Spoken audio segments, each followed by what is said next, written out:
صل على سيدنا محمد الفاتح لما أغلق والخاتم لما سبق الناس الحق بالحق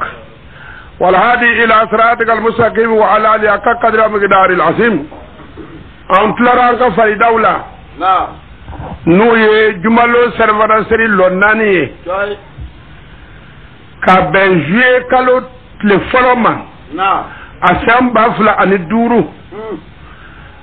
numéro 70 22 93 73 76 60 97 61 ni manya ko ibina kuma fo mo ye abi digara na ibi ika adresse yirala na bina tasara nenna abanne abafke na bina sara minna abasara wala wa sibeka fo ifanake sabu ni yere ka kuma fo obedana ngani ala ta fo okre ala tai aywa antlani bi salina na yana bitani kuma yin bi folo ka mi yere fo aw yere dama yi folo shaidu ya ni sulama be na ala imurana konna na ayan keme ani kononton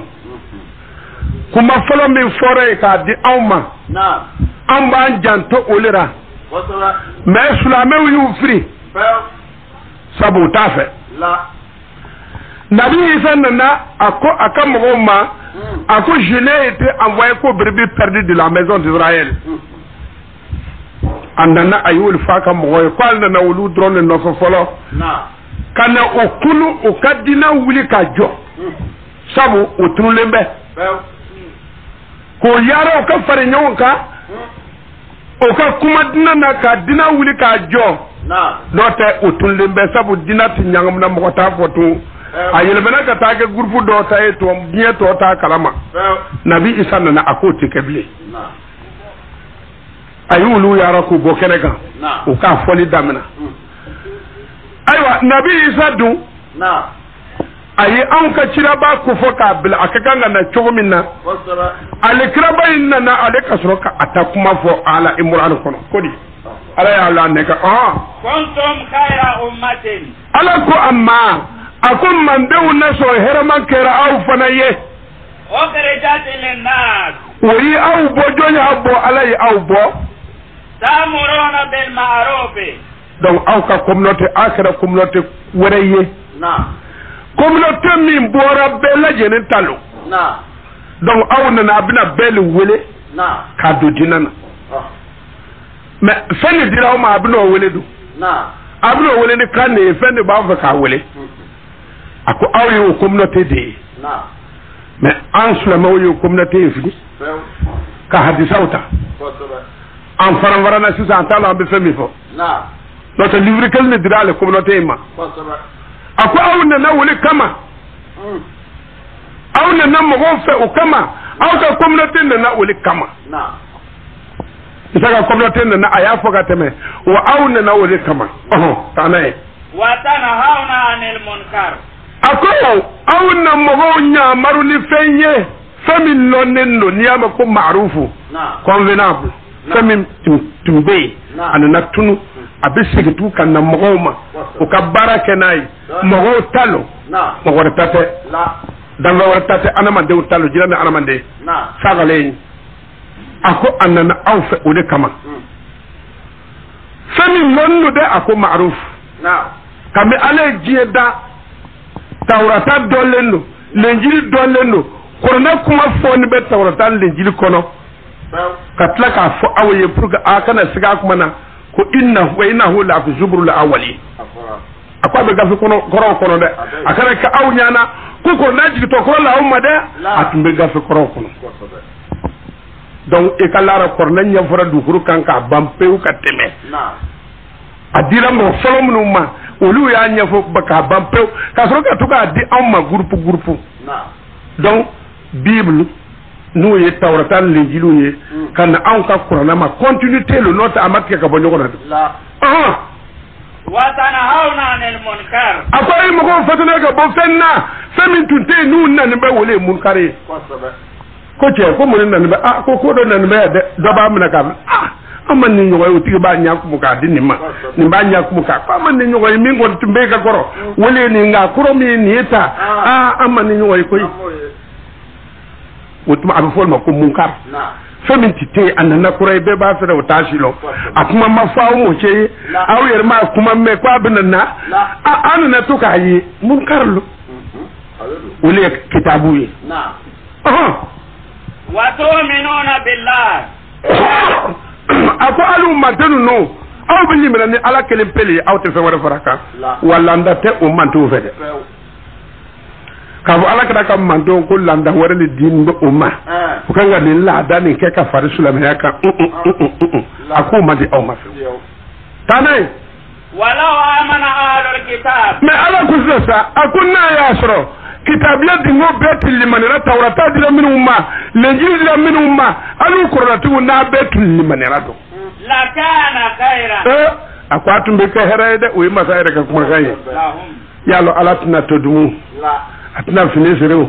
sayitna ka falisu farisu mawo aduti jagabo na mata hijida makoti nyautara akwatu bina ka hereye amma na untili manena kwatu be kama hereye na untili manena ko tawrata ce lenjili ce korna ce ala kele na untili manena amana rasul bima unzila na untili manena kwatu be ka hereye de asiki nyogon den tube boara est-ce que nous faisons tout le boire ni yaye mo cedo wura ku fo ku ce nyogo nyini o be bara ko ba alwa nyina ko le fe la ko démocratie lo wa ko tout le monde a droit oui ala ka sharia le te no te droit bi fe tout man droit be le fe oui e bo droit bo mi ni am ko droit e ka dole la ga yere ala le ka fembe dal le ka droit be me o banale talera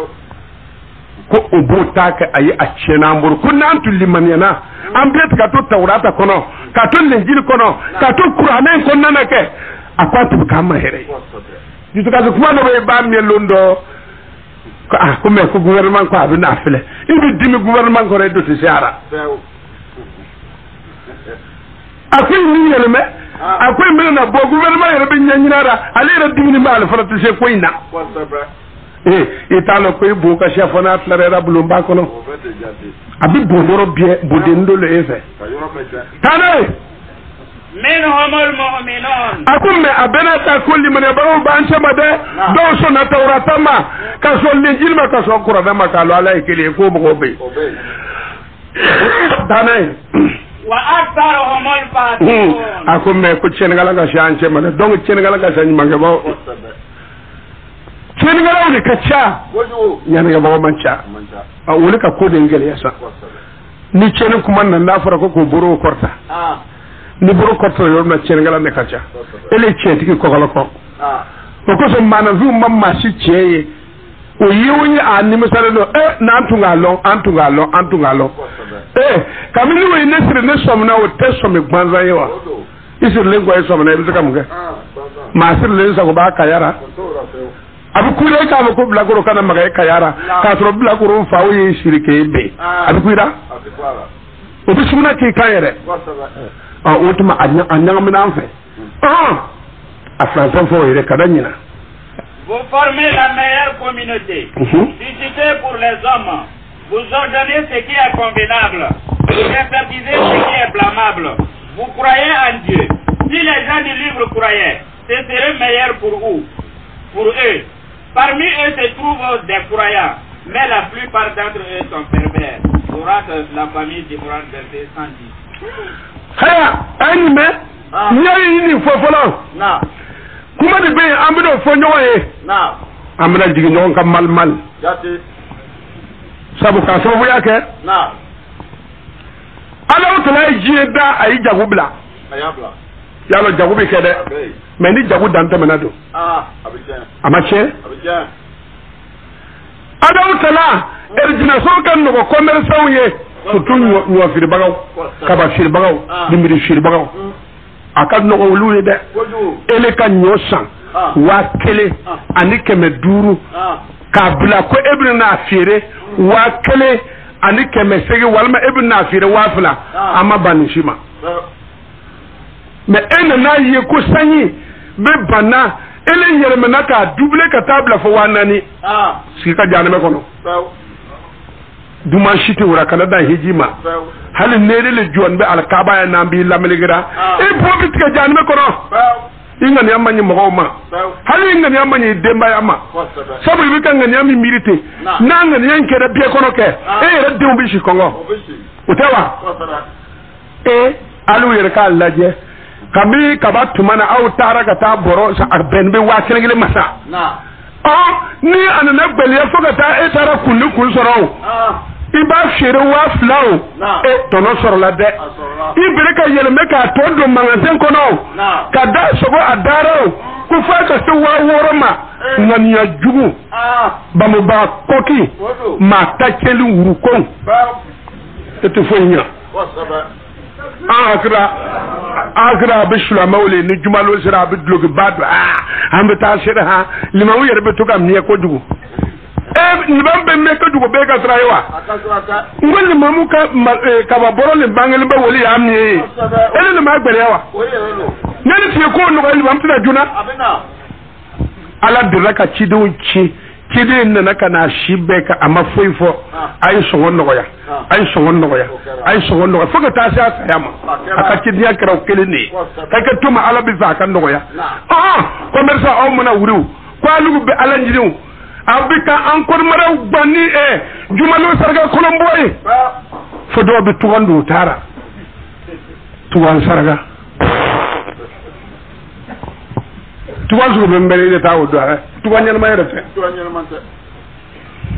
momi fodo ka muzo ko ndo ambuje ni ne ba ka momi yilanji momi fone ko bayewa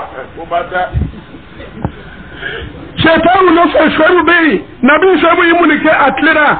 abiga ka be commerce no fe abi nyo tigu no fe benatigu tigatigu bimitigu ko ka no ya ko no te alat no to de afla hudu kon na ayam bi sege ane saba ayata commerce an kala mbaga munu mana ke sugura nasira afle ika son ko chelo ika ban alabini na furu bampeu fo e ka to sana dare an veya ika soro ka lo ko itlere tibe mi ke kwamay to sana obi kai kande karam ga ran no ya sa wakile ana na to no ka se wakile werema afire alamina dilo alara be mo ko so ni ka baraga soro ka babana o na ka mo sa onyina o mbalo sanne nyina ne jafaru abike tele de wo ma ka ba do boro e sengo ko no ka de so ko Kamalo do ka da so gouvernement ba kan na ni malo ni yow ali fona ka munafiya malo min na naw o yele manaka do faro prix kan tugu oui mal bo min tibe wa kele wa fla ni keme fla ya bere wa fla ani keme do ka do bere fo keme woro wa Burkina gouvernement fa woni be ma nyogoye contrôle du prix tara o lu fe ibi fendo e do mo woro e tay do wa mu ga yoro e wa fla rodora o jamana kele gouvernement kele fe balo ala fara tan foira akara boda sogoye wallahi gouvernement fanga abana akara boda sogoye boda sogo ni ya bon me trusu atete kan nyima amandi akasa aha wa ila madiana qahum tuaiban akwa alutulai shabu chika ta madiana kauma ko ben son baw tumbe wo yoro la o be ka shiman fere na shiman dagulan baw o be balu fere na wannan yau na ce wani basikilo yele meka tuwa wani fari akan ko ka gungun dubu ko ka ngwami dole wuta ko ka samire ina fa an faya karba ga bi ibalo tuguduma kamar an na somi ko bi gungun dubu ko ka ngwami igalo oye gungun da tiga yer atigadin ko sisa kasoro ka fendo den ka do akorai kasoro dati ganin de ko onyo ne ko tugo digi duguma yew fenni salfe e ngamba kala male do na fo na to javar banga bungongono meide ni mangam bi borani tayre da nuguluri wotu bana ene baye gungun da fale do chete ni nya fle tugu betin mo mi yoro yara tafale be adatugula ni jigile mbako kadan chebe chera ni min da tugula fangali to so galino amanya so apipa suderu fe sudere ba fe o bitan negedo la oron o jiga kono yew abi fendo do akono falo arjo minanu nu arjo kam mananjala ntewa abo arjo kam mananjala ni jigi akono ko so be kasoro kat ni jigi yew kasroka allala ka nya katana e suruka tabla e ko ya faade sanin na do e tay ngono atlangelo abri sigin ben misiri ko mawura ada para ko sula maw kay keto alu sulo be keto ele kafri cheni yewa commercial kolon fere ma langolo alta o mache ajar me den denjeli tale o fane e ti boga fo ni ka suri ka dama boya fo aga gar na boya fo ka dijo mo ta ka rosoro ele fana ka lamna ka shude tasman ne e bodinga ni commerçant bodinga shubi de nyoko na lara e wuru ni bara wala te ale bil e bi tasma ko lombe e matilo ha ibi sendo braka pour ka kan ni nyaa reke e ma no kwa bi na jenile e bi sala ka ta fane tika ka diama ala na bodinga o kolja ni me ko do bi yera ka suder do fle ika yiwa e ma ya bakara e ba fere ko ba ki jawu to e ti na jurbu so ora tade kala ako ya kaumi nabi shabu nana to ko ba san kame nana ako ngam ko o bodola ay kala joye de adora ko ba taw na sura atono no fa sura la masigide karamo mun ko ko am sege na wajulla shobu do na sura le katuka nyefo ko bere sawya ka wal manyi o ya tro micro tay kashate ci bon ni yer ma bom ko tam yefe to mo ko tina takay fay mo wadi ta ci ni du fedo o nuka ku ka ga bul ku fata tembe mo ti tayu faga bo no fe na lora min kuno buri ka tebe faga tuka foki tebe temele abu ko nige bi do mina nawlu na ko alu bi sran ka uta nyefo ha ana tane mala ko men ilahi gairuhu ako min fo ay ni samin ni fo aye ako ala no wora ta o fede commerçant sabu ala ne shimanya dukuro ala tai ji ala tai abillalaga aw ba sene ka da abinya aw shitishi akoro ka garde ala wara tawo fe mini kede so e kote aku commerçant mate nere javar ko bobo julo so nyol fire bagaw mate jamane be fire ke bagaw an kamba ma akulu tugo manyi akulu tugo ma abi wara so rawa boro kolon tigi fere tamate fa borokolongo ebu woli farnyo ka tan namara ka ku aya korsi de na ma korsi amandi de aw je tra jamana be belera na lu ka preda rebero nu fara tare ka hashiri yaw kaw aw yere ka faru fara ka wa no de preda hashiri de shimam be ka mange du kono wa ala ambi du munne ke ko saba so on tanto ele fana tanto andami so on tanto alaka anti emi me fana tanto ni mata yoro yede o manya ngongo manya ha no tana le anto ya famu so mbi burike na afla tanto ale da tamu golbe shoni tanai wala tanqusur mikyala nabi shebu ko kam goma hey akwa kana sumana fe kwa kana annagazida akana garbu botu tiye ka datu jigi akono akana kede mina fawve na be suma akwa kana annagazida ni tara buti ko mo ka kegu ibaye ko luta da fanbe adaya kanbe e ma pani suma kay nya suma aburga den don ba kono o place noni de kama kono de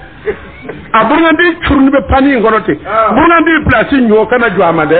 abe pani wore bo gerefe abe be boy tay ne kono fa ba ka chucha masma ta chucha ka bo fa bi nyam do ra ka do ti na burgandi buru kono mo be se wurade ale fona ka namara karbo ke mo ke ni ga nyo kara namara la ka nyo kara namara la gouvernement na ka engrais ya famu dole tarao gidron berene ke ko che ko mesenya ko nyame engrais tera ko fire pire gouvernement mankara wa blazil mankara mbiara no ta bi ko nawa gidron bere ko fire pire e be munga fabi njoro be da kan na bojalande ka sumarala o joro le vendera te diga min bore yo bole nyam na nuri na bojalande sumarala ba ke baray maye wa ubu kera de kama kule banza jamana na ala ka andewe tanai wal mizan akwa kana mizani akwa kana dotika ka bora tayeru ne kambe aluma mau ka fidi borso tarami na dunya be era fin mosul woro le blon be era chief fin dakele John Talo asante lewa ama kampel ni magwe ka tele kono aduma de no tege ne ma duma ke shizo min kera ka fin nintiga ke shizo warbe mere ko feke tiga mozo fakil forke pew ibu kulo ko mi ke dafara oti sumana lo tora sumanna kam ma utiga bi melaka be tiga bi ki suma après feke kanya morso numa morso ba taramo kamis dugu gara ele ka shesla to ka suru yani ka sa se wula fa ma isi janyana morso tay jugoro ita chenau tayaru aya korsi fil morso lon te ko ba ko yeha aya korsi no de na ma korsi amanye karbo ga shebu kuma na koyi an ga tli nabi ni tara ni ka mutai ko ka kole wokile ko bina fa ko wo sabalo o du ado ka baka fiye do ara ko bi woro mna ko bla ko ha kwa ka fer nyana sondo de ni ne ka wokile lo ayi na ko wo sabali hirara ko bi woro mna nabi na yira bla wara gala tuwa saw ba so ko ka kole Senegalan dumbi Europe bel barabi imaye obata ma wuru bele saka karabin duara muso ko nyalo ulu tabe garafa nayi karabin duma be kunna juli bila auna ni to na ko bu flasa gouvernement ko atito adu ko dewne bani na wura fla ko da yu songon no ko songo beli anga ko be ni makun shili anga denko ina vraiment kilinglim be président be komi jamana fake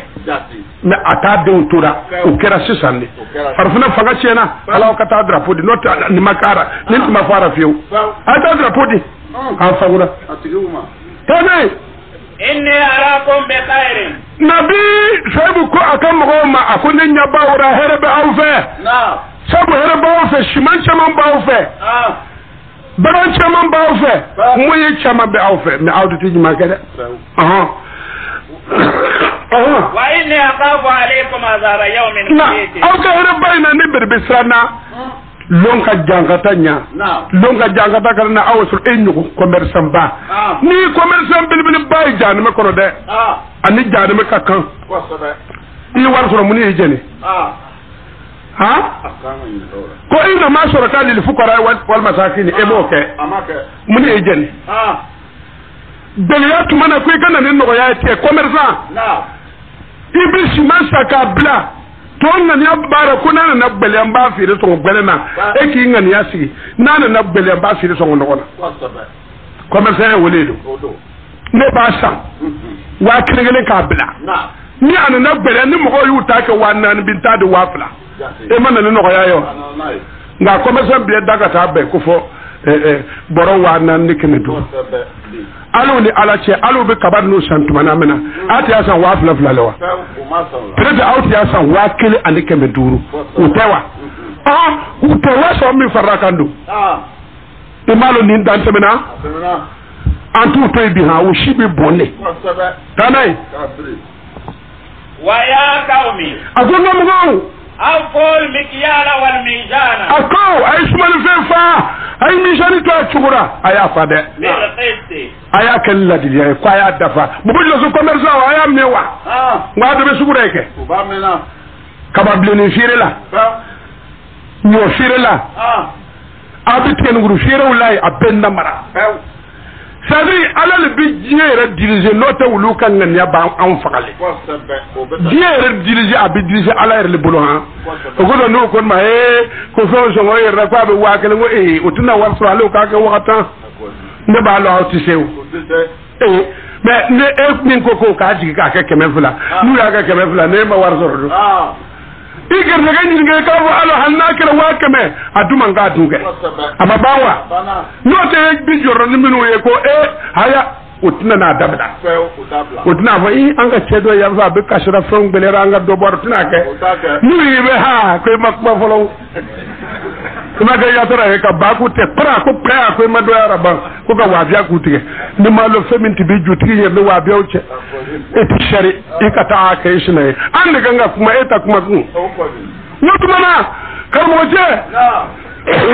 commerce ko nana ala le ba no ya ne ma dele ka fawe tuma mi kurwar cira mo ma fa kurwar karata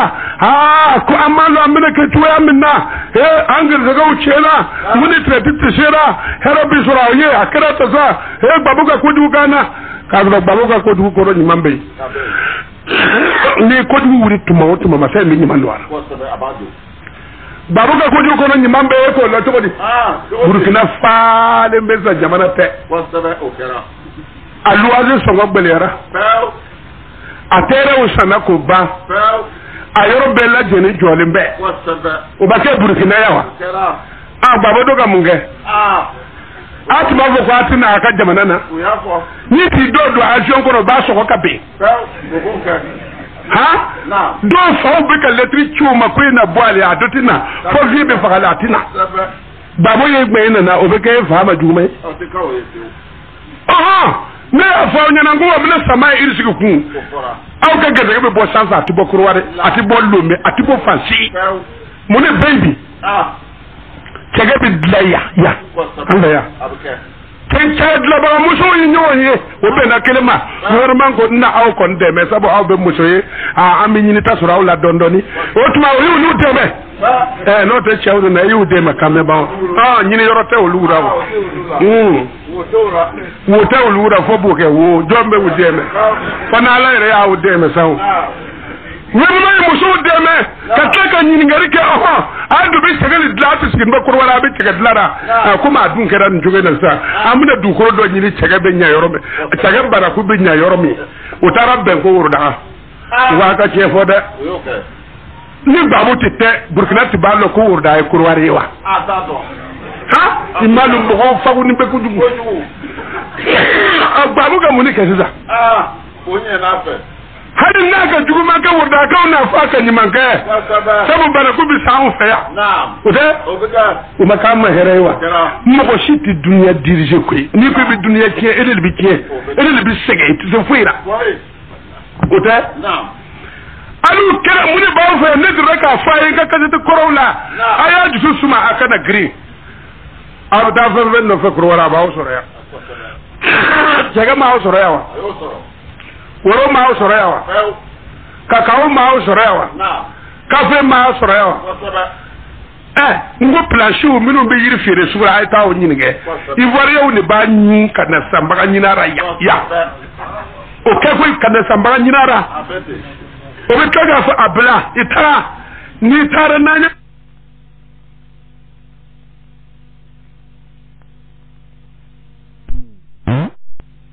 italo ko petrol so ko kaddi fo e katara ko en to di laraba ni sira laraba binyina iraki ko journal wala aka waral dum ko zanya bu ko cete ko mo bu ko war ko da nuti ceye ngo ijuru baba bien sûr raka dum ya pourquoi ma directeur mumina cete ajugu wala tabqatu nasa asiyahum nabi ko akwai kana mugo nagasi akon gambu kamna no saw ni anama de ngamna nakasi ka bayayira nakasi agar mugo ka san jasi de la akan mo ga fen jasi balu bi ala tay karmo ce mi fo ko men sawi ay shirike kan no ya ala bi baraka du awda na mo ke ala ba fagude ni manta ni ka jawe mata mbi dawla dima abi bunya dima abi baraka dima abi ka ko no ya imai na mbora ko amina ta tige gbongosa sira kunna barel da sirala ibu lu fana na toye ubu ko yere kewya ni ala yi kewya o ye keleye na ne yere kewya e bi perdi ko tiya ko ngombe to ko di mosowa kemelo ita to ngata bi woro abi tan haja fa o bi basra kunna ya ka dunay sura ka ta fi haja mabiduru nas ajikin ko gaba da idan timati ga bone akone foni ya da biduru abin ni mesa sura kuna tika tai azika tika tai ai me kana mi kwa ke wora de lo wora da bin na o kire ni bara ko lu de ta so do mbana o bu war mi na ko ka den fi ngani ya kile ni bura jesu ko ga belen burti kono bi ka teme yankan ya famu sukaru asuko ka gbere an fe nga sukari tlum fe putika usine be ya worman ka ko atinyalon de fe usine be yorom na man no yi esga balo ko burkina woro so ga gbele ko warta ka mine bite woron be sire dorme duru bwa ka woni fenge nu konnana dorme flatini ya alal baka kullala ambalma ce kana jorote na afam hoyo kana na ake awa foka ta jumusro no ta nulu shi mamara tugo sanyi bina nado abina ko burkina beto tawa jamana nu shi to sanyi bina na foka commerce malo o bina boni kaban nuye ya ko ba juru do na tison ya abike ki dare karmoje kawan beni fe tara di zami dara sa ya fa nya borosa kemesegi hali tika nanga da ma kemenana niya nonga sangaba woli bina keya ni du fana ka yi ko ambi kan da no ya jamana na amake ko mo kirin bi jamana de me koy bel bi ita cotisation ge don ka jamana mais aka juzuku ne bi bara ni ke aya ka so firewo ya lo neti ni ko san ti wakile toro le nyinara amana ke tuwo ni nyasa wakile amana ke tuwo ni sam nya dona muna fire wafla ni na abite bana wafla ka kana so a fire ta wafla de na ike ka tono mina o le baragaye e ka si ka san wore kono me alu ba fire ka belia ka do ta ka ta na nyame mo ba ka nyame makodlawa njami flani de foga buru fie nyame tinya sabu teduna fe la o teduna fe de nyame tinya fe o teduna fe hali nyame mobili shia wala tabu ni nyame kante e iwe munju yayi ni ka boni kan mangoro ya ka tasi nyame ati kure ka sigara fe ka nyame mo ko dol jide ka sigara alu teduna fe afuru manyi sanyi mimbi na fa sanyi dunai ateduna fe nyoma mbu boy kanga taafo nyoy dunay ate dunave mawro dunay ate dunave Ni ti ko ka prédare te duna fe ka ba ite fo fe du huru ka fe be duna fe be duna o kana o yere se ko bina nyame deme nyame tuna na ke fe yi ka tunnata ni nyame man ni bwa ko no fiu atike fo yi tuma tuma kerel be o don fasa ndo kuma pilimo wala ta'sa'u fil ardi mufsidin alako ko bele so ko kana tama duma kurla mufsidina imai o ka ko tara la ba ko kana tama duma kurka mufsidina ka ken ngala way de abi fo so ko bele to di mata imalo ay ken ngala ni abi nyota ka tana ka tasiri yoro jawna ka datu mo ta soro ka taga so ko bele ya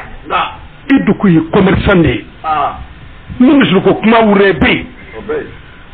ida bura pel na farko ka misiri de me tu kon ka warbo di tu ke na farko sugur ba do benna na walma concert be borado kanna ibu dara eskuru banza adu mumu ni serwa ala ko fa wal lil musallina atinya to si ele ka ke sirba yiti sharia tama atinya de bel bi jamana de me doni kinga nyanya e mamo peruye ngolo fara be saga fira sisa obo ka saga obo ko ka nyomi sa obo ka aso wodi ka to ka fire ko be so mbirika ta fa ndani ndo sarao o fa ndan nuti nyoboro so ko yara so rafiu ils ont obligé ka son commerçant tama ay ta sanga na e mbina keme de o ma toroy o far be far ndo ka taw sa mon père fe kana do borro tout commerçant fe mais autrement bi taxami mais plus à rater fidèle ka wuri abita ala kam na on pièce ka taw vire ni no fara ta ga wuri tuku ata fara ta tu ka taw vire adu dike wartiye adu tina dabla mun ko ka mo so ko ka sabendo ye ko ni musu mese no ga den sabendo den kan fan be sabena banati dabla akumbe tamana nguna on be dama po boke gban be adu do hu ejuma ne ye dogu yaraw iki den che fle bu ko dun do e kunni mbotale boy ni ya kan fle o ku kun tale boy da hadun be bayere che fan be den ka buket dabla fonu mese te dabla akono mara nin jan be farban be tuma biye kumbe tama munambe tama akuni jumaye kundaro na fa dingili shitara wala sigin be dunya nabi kamini muso du wolo o tampeze gouvernement da fo ko ni muso ko ta ko ka peze ni bana memba ele be nyinni ke semaine ke lo ta peze e ka jimi do ko o poalo e ka nyinni ke a ta peze tu e ka jimi do ko e ni gran fe berbere de namba bonni e karbo ke du nu ka nu ko soro de ne be nyinni ka lu bitu ko peze semenu balo ko muso nyinina semenu su balo ko muso amidi mbere banza ko le ko ibi muso nyinina nu le badalo dokotoro le balo imai kana ka janga bordo ndo araka fernas wa nyinin banara ko o fatte ko le be yoro ina ya ika muso mo fa kelin ta nyini de ebi foro don docteur ba bordo nyini yoro fulal karbaje babu flat nu fuka tajigi obuka ni de wuratu ko wala wuratu obi flat adu tekene yakaye dirdu be faguni mbambolo faga tura o tekene yakaye ni mboka wuri bonori orke mohamnu wolola kasro mapejo beka kene docteur mun bi docteur la ma korban nu wolu ma peso baworo wolu ka kene ka teme docteur mesa munu pezira ni ma ko ngor nyalo de adu tina dabla ko ni muso kornu kera kile bar ko le bandara tade karboge e agra ko kilin dal be muso kilin tade de e ka nyino bi ta pezi e ka jimi do bodalo ko lo digo kan afrazo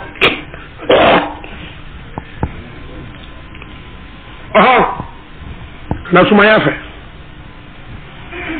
Aux gens du Madian, nous avons envoyé leurs frères Joël. Il dit, ô mon peuple, adorez Dieu. Il n'y a pour vous de Dieu que lui. Ne faussez pas la mesure et le poids. Je vous vois dans la prospérité, mais je crains pour vous.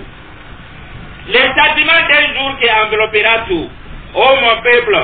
donnez la mesure et le poids exact. Ne causez pas de sort aux hommes dans leurs biens. Ne commettez pas de crimes sur la terre en la corrompant. Sourate Hud, verset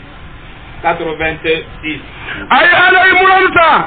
Aïe, un keme. Anu mwa ane konono. Aïe, aspe.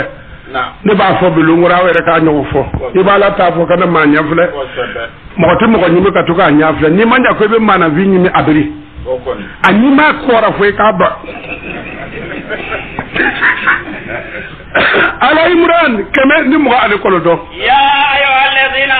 Ala y'an wele a ko aw ni minɛbagaw a ko commerçants a ka kuma lo bi dɛ a ko a kana yiriba dumu dɛ a bɛna yiriba ɲɛfɔ aw sisan adi a fan k'a jidi fɛn min ka e ye fɛn min san ko ne bɛna na a feere awa 2000 o nana jidi ka taa se fɔ 6000 baara dɛ e ye fɛn min san 1500 o nana se 4000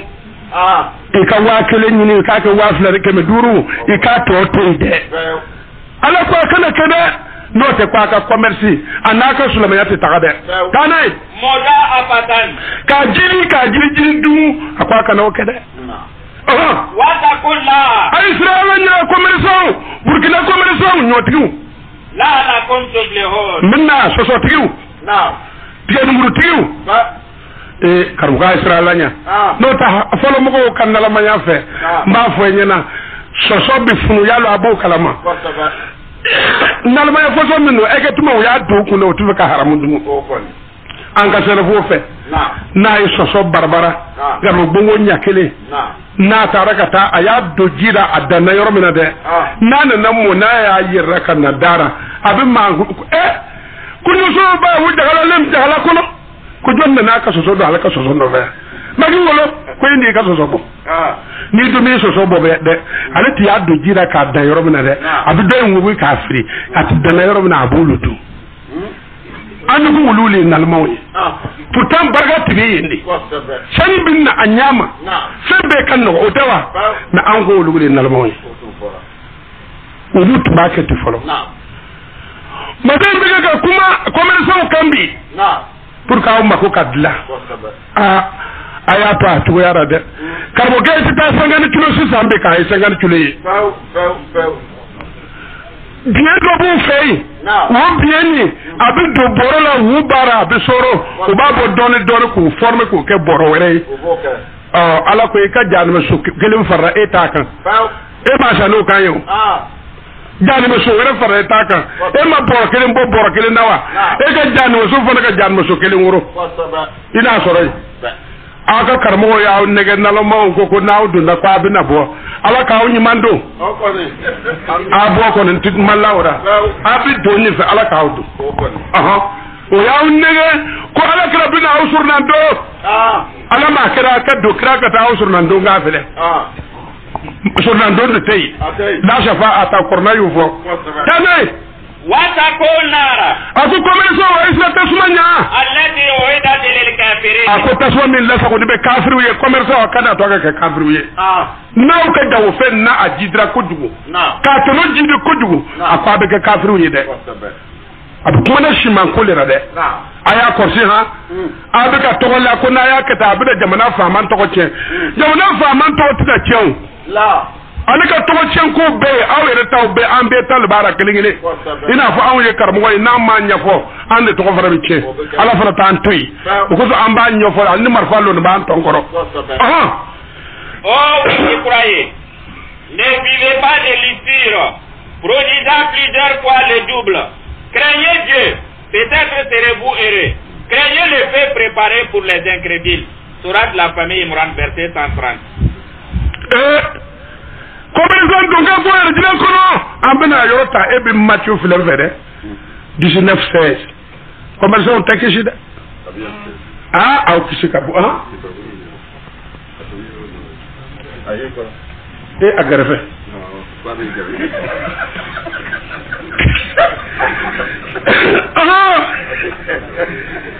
a bɛ ten de an bɛ kuma an bɛ ɲɔgɔn kɔrɔsi ka to ka taa yen a bɛ ɲa Matthieu 19:16 non de ne ko mo ma bi ko ra be ko mu kursi ibi kursi bo ga do ka soro tanare nabi zana ga mo ko to di et voici afla un homme s'approcha akulun do chedo berla nabi sara et dit à Jésus akun nabi isa manu Jésus Christ maître akun maître an kala maga que dois-je faire de bon pour avoir la vie éternelle? Il lui répondit, pourquoi m'interroger sur ce qui est bon? Un seul est bon. Si tu veux entrer dans la vie,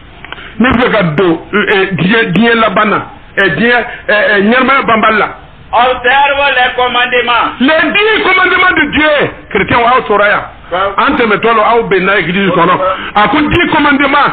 Aku commandement minum bay. Aku feka observer. Chrétien ma observer bita jarme kono. Kurwa don tu ra fial ni jidi nyimi. Lesquels? Aku dima. Lui dit-il. Aku dima no fole bina adamna. Et Jésus répondit, tu ne tueras point. Afara ikana mafa min tibe kera wadu a bien chrétien mo sabu gouvernement le tlanga bien te chrétien yi encore bi le yere chrétien Jésus ko ikana faare kede faare do kera ale bena olu tajani me ko latigera kale tu ne commettras point d'adultère. Ako kele jireke ministre bi ñin mi ke ala do ne baat ministre wa ayi ni yayi de mo so njiman ko ni bara soro ministre ya ñini no ta bara ti bara diama e mai sunguru te juguti bara soro yi o be ga papier blanc bo fay i jure bi so folo ka soro ka bara dima wa o ti embaucher jona de ko o bele kala ne bi sankelen ke ñinni mbambali nata o flake te tati handi sida bara yi ñini ko andu be tagami ele ministre to ka to ka jeniya ke ala be ka sra daw ma kwa ka muso nanita he anu mase ku ke tanai tu ne déroberas point he afi kana sunyal ka ko ye kana namara ke namara me be kere korokolo lo wa namara be kere burkina bi de ko den so mun be bi ala drone de ballon gouvernement de tna dabla sabu alir li akoy kunje alina ministre bawul li bara he karmoje ala ko tilikal ayam lu dawul ha bena ndat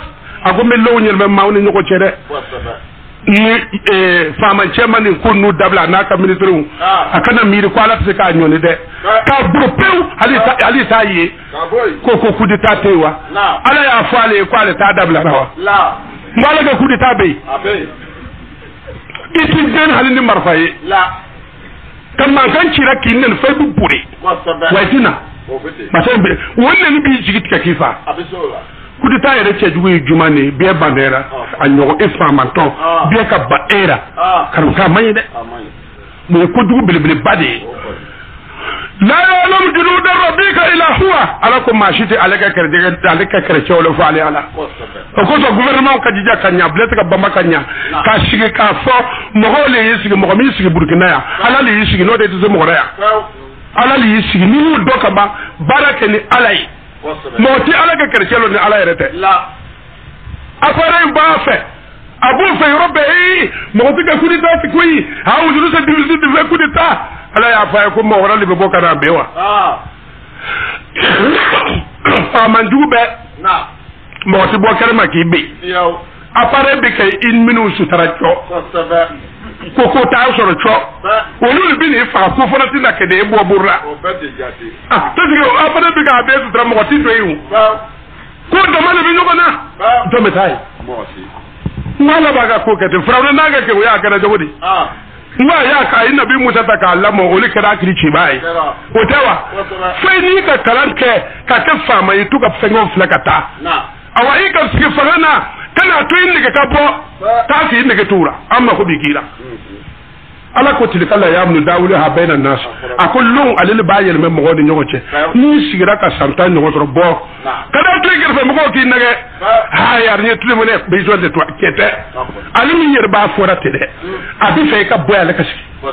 ma sele bi ni na ba ko bay fo kete ko o tuli mo na be jo de moi mais ne le tuma chier ko ni sa ke tram bi bowa je vais quitter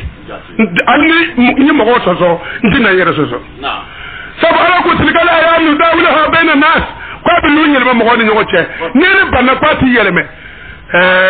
ngota kula banna ko ti yeleme agere gele ma soni wala yo fi dem so ne bigri aka do te ma ko bata nyimi o tawa ha ison ikay yeleme ke to mo soye to mo so do yeleme ma ita ye to ko bawdara su dara tizer sport che ba fe no nyina ga tumu ha to ma ndu musa do ko to so woli kadiale ni ya me togor bam dara tomoso butu ko mo golo anana lamo ya ka to la ya tibe tomoso ni mo yorola to tomoso o be na o ke metas abata flavla he ko no ka tomoso mambo abadi ka pemere ka fakoro nyoko na ha ngo vie wai ina do ke buti dai na ya wodo ni ni fanga fe o ka dodro pala le bi ku yele me ka ku no ya kele wala tara jamana kɔnɔna bi min fara fɔ aw ye n'i ka faama sigira i wulise do k'a kanu i t'a kanna ko wɛrɛ la dɛ pourquoi a sigira jɔn y'a sigi a sigira mun de kosɔn ko dɔ dogolen bɛ e ma e t'u wele yira i b'a kanu wajibira le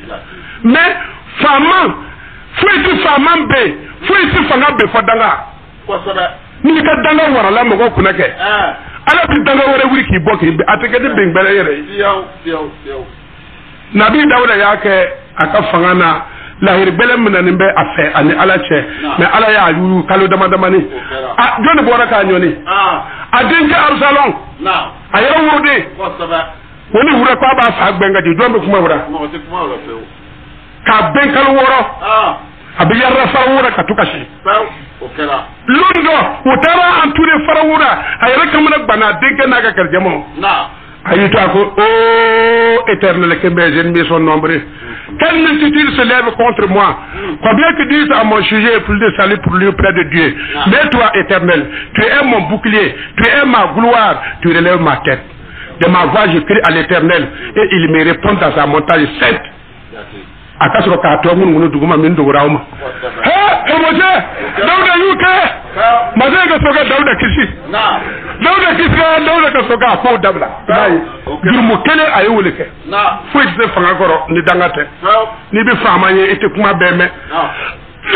anu dabarati wu no considérer de ane be kaseti chi man namarla ni ni beya minu gunbera wu ti fele nota be ba fora ko imaje ko be ka jamna bla so be ka mo toro ba toro Allez! Il ne dira point de faux témoignages. Ako faux témoignage c'est la djou nabi sa ko kano kede o do ba en faire na ka sira djou bor e kan ki ga papier le la ke ka lubosi ja kera tanay honore ton père et ta mère. Ha ko ki fa bunye ki ba bunye fa bunye duwara burkina ya ba bunye dogara burkina ya commerçant munun ka warsoro wulu den ku fo ku fa ga warta ko fo fa ka waddu wulu ma ka dumo sago etalo muso fawlen de fle ndiki ba muso mara adudi aka make nota be ko ni mame kara yo tabe et tu aimeras ton prochain comme toi-même. Ako ibi dana nyon kanu kumi yere iba kanute dana nyon kan kera barai iki dana nyon kanu bi kuju iba be ko take ka kofe bonda ko karke kam non bebo ka dogo ayere ka sokore bi diye beke ba ko nyanyine aba fa sokore akera barai de jamana bekera soye muneko ke le poisson pourri par sa tête jabi toli atoli bi dam na kun hurura ha kuri ni fa man tol la gaba mi toli o ba yere kwanga fa man jelle tol la ke nota bi kusuna atikwara de tanay le jeune homme lui dit ako franguli ko nabi isama j'ai observé toutes ces choses ako fo ako ni abbe sariambara que me manque-t-il encore ako ni mangara na tu Jésus lui dit nabi zakoma si tu veux être parfait, ni vous êtes parfait, si vous êtes parfait, va Vends ce qui tu possèdes. Fais bien fait. Ilou ni ka fali ni ka baou ni ka oulu. A ben fieré. Donne-le aux pauvres. A dit va non mon kadou. Et tu auras un trésor dans les ciels. Ako n'u kɛra de sa ako na wari bono sɔrɔ gel kɔnɔna na ala ka mara kɔnɔna na son ti bɛrɛ min na. Puis viens. Et puis kan n'an fɛ. Et suis-moi. Tugun kɔ tun. Après avoir entendu ces paroles. Finangini kɛri ka kuma in bɛ nabi Isa fɛ ko ale ka taa ka nafolo bɛɛ feere ka don ala ka sira fɛ. Le jeune homme s'en alla à Christ. Cɛ finangini tɛmɛna a ɲa kumu n'a ye ko lɛmuru. A ko sabu. Il avait de grands biens. Sabu nafolo bali sɛbɛ kamalen fɛ. Jésus dit à ses disciples. O tuma Jésus do ka nin fɔ a n'a ka disciples y'a fɔ a ye. Je vous l'ai dit en vérité. A ka sɔrɔ k'a fɔ a ka disciples a ko n bɛ tiɲɛ fɔ aw ye n tɛ Isa. Un riche entrera difficilement dans le royaume des cieux. A ko nafolotigi don ka gbɛlɛn ɛrijinɛ kɔnɔ. Commerçant don ka gbɛlɛn ɛrijinɛ kɔnɔ. Karamɔgɔcɛ a ko aw don ka gbɛlɛn dɛ. Ne b'a fɔ dɛ Isa de y'a fɔ. Chrétien commerçant wa tulo bɛ nin na jati. Silamɛ commerçant wa tulo a ko aw don ka gbɛlɛn dɛ. Bon aw sɔrɔ la. Karamɔgɔ de y'a fɔ dɛ. A ko a tɛ don yi dɛ. Je vous l'ai dit encore. A ko n bɛ se ka fɔ aw ye. Il est plus facile. A ko a ka nɔgɔ kojugu. À un samo dépenser une aiguille. A ko ɲɔgɔnmɛ ka don mɛsɛli ni wora ka bɔ yan fɛ o de ka nɔgɔ nafolotigi ka don ye ɛrijinɛ kɔnɔ. A ko nafolotigi tɛ don yi dɛ. Aw tɛna don ne han. Karamɔgɔ a tɛna don. Hali soso tɛ se ka bɔ mɛsɛli wo fɛ soso. Ɲɔgɔnmɛ sini bɛ cogoya min na k'o de kan hali ɲɔgɔnmɛ kusi tɛ se ka bɔ mɛsɛli wo fɛ. Nabi Isa ko fo o de don ka don ka bɔ o don ka bɔ ka nɔgɔ nafolotigi ka don ye ɛrijinɛ kɔnɔ. N'i y'a ye Nabi Isa ye ne fɔ n k'a y'a fɔ ne fɛ. Siman gɛlɛya tuma aw ma nɔgɔya ɲini. Aw yɛrɛ ka gɛlɛya ɲini ni kɔrɔra lɔra dɔɔni k'a fɔ ta ni tile saba k'an ban na a bɛ dɔ fari ɲɔ bɔrɔ kan ka dɔ fari kaba bɔrɔ kan a don a foro tun ma bɔ aw fa o kun cɛ o la dɛ. Les disciples ayant entendu cela. Nabi Isa yɛrɛ kɔni a ka sahabaw ye nin mɛn fɛ. Furent très étonnés. Bɛɛ lajɛlen kabakoyara fo ka bɛɛ moise k'o jɔ fo ka bɛɛ k'u sigi taama an tagami. Et dire. O kɔ. Qui peut donc être sauvé? Sisan jɔn donna kisi cɛ jɔn na kisi an bɛɛ tora an b'an ŋunuŋunu ten. Jésus les regarda. Nabi Isa y'u filɛ. Et leur dit. A ko ma ko. Aux hommes cela est impossible. A ko mɔgɔw kɔni fɛ a ko a ka gɛlɛn. Mais à Dieu tout est possible. Ko mais a ka nɔgɔ Ala de fɛ dɛ. Parce que Ala bɛna baara kɛ ni ŋaniya ye. I m'a ye. N'o tɛ maanafin ka kɛwale ni Ala bɛna baara kɛ ni ŋaniya ye. N'o tɛ maanafin ka kɛwale gbɛlɛyara dɛ. A kɛra baara ye. Jɔnni bɛna don. Maa minnu ni ɛrijinɛ tɛ ka kan olu de kuma fɔra k'a ban ten olu don ka bon dɛ. Awa o ti don na. Commerçant a ye nin mɛn wa? Yalɔ anw sigilen bɛ ba in kɔrɔ ne Jafari fɛ yan dɔw b'a feere dɔw b'a san wa n'a ye diɲɛ filɛ bɛɛ ye commerçant ye. Bɛɛ ye commerçant ye. E ko e tɛ commerçant ye. I ka arajo i nana kura wɛrɛ ye ko i bɛ dɔ san. E ye arajo min san 4,000 o. E le bɛ ko dɔ k'a senfɛ 5,000 e ma wuli ni namara ye fɛn kɔrɔman. Tout le monde est commerçant. O tɛ wa? E y'a yɔrɔ filɛ dɛ. E le bɛ wuli ko e b'o feere 5,000 e tɛ se la d'ailleurs mɔgɔ m'a di e ma la. E le karamɔgɔ cɛ arajo ma di ele ma. E le do gɛlɛya ko ye jumɛn de ye. O de na bakɔrɔni saraka di ele ma o. E le ka wuli ko fɔ bakɔrɔni 4,000. E le karamɔgɔ cɛ bakɔrɔni feere o miliyɔn ba feere i t'a bakɔrɔni feere 4,000. O dun n'a d'i ma ko i k'a faga la k'a kɛ saraka ye n y'a to a tigi taara e ka bakɔrɔni kun mɔ ni woroji ye pour que a tigi kana lɔ ka taa o fana feere. Karamɔgɔ dun b'o kɛ ka woro ɲimi k'a jigi ka bakɔrɔni kun mɔ k'a wuli ka taa ne ye pour que bakɔrɔntigi kana n'a lɔ. A yɛrɛ tɛ taa ye a bɛ gɛrɛbude ɲagamini dɔw de cɛ ka taa di bakɔrɔntigi ye bakɔrɔntigi b'a fili ale ta b'a lɔ. karo jama ke baray tadi bel dun be trouble ni korote trouble fay ka fele abe ka bama ka awyere boko no te na ma awyere bota rote de aka gele aho sanay o no era ke